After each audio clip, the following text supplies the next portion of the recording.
এখনো ওই কবর আছে। 13 বৎসরের ছেলের কবর, 13.5 বৎসর, 13 বৎসর 6 মাস।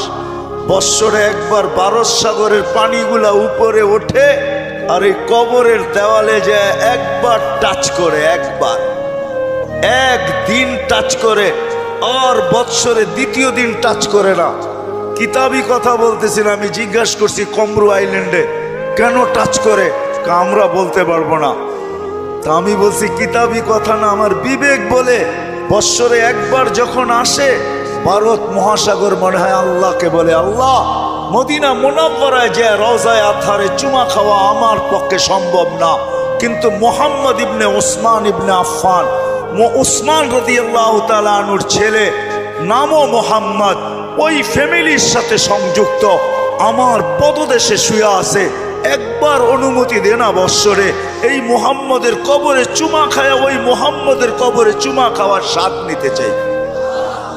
আপনি বলবেন এটার প্রমাণ আপনি কি করে দিবেন? আরেক হাদিস দিয়ে প্রমাণ দেওয়া যাবে যেটা সত্য।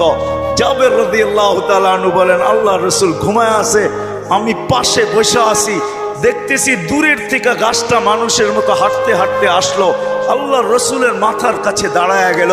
দীর্ঘক্ষণ দাঁড়ানোর পরে আবার মানুষের মতো হাঁটতে হাঁটতে নিজের জায়গায় যায় লেগে গেল। বুঝাই যাইতেছিল না ও একবার উঠছে আবার ফিরত আসছে।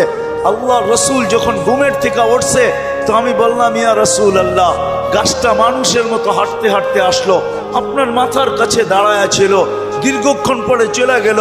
আল্লাহ রসুল মুস্কি মুস্কি হাসতেছিলেন আর বলতেছিলেন, ও আমাকে দূর থেকে দেখতেছিল, মন ভরতেছিল না।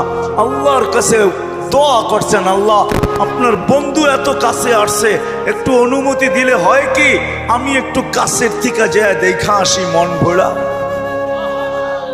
আল্লাহ যদি গাছের দোয়া কবুল করতে পারে, আমার বিশ্বাস ভারত সাগরের দোয়া আল্লাহ কবুল করছেন, নাইলে আল্লাহ ডাকবে আসবে না। আর শুধু নামাজের জন্য তো ডাকে না, নামাজের জন্য ডাকে না, শত জিনিস দেখানো যায়, শত জিনিস দেওয়ার জন্য ডাকে, শত জিনিস। সবগুলাকে একসাথে বলি, নামাজের জন্য আল্লাহ ডাকেন না। আপনার আমার এই ছোট জীবনটা পূর্ণতা লেখা দেওয়ার জন্য ডাকেন, পূর্ণতা লেখা দেওয়ার জন্য। বলবেন এটা কোত্থেকে বাড়ি করলেন? হাদিসে আছে, ইদা সালুহা সালুহা সাইরুল আমাল, নামাজ ওকে, জীবন ওকে। আল্লাহ বলে তোর জীবনটাকে পূর্ণতা লেখা দেওয়ার জন্য তোকে মুসল্লায় ডাকতেছি, নাহলে ডাকার প্রয়োজন ছিল না। তোকে কেন ডাকবো? তুই কে?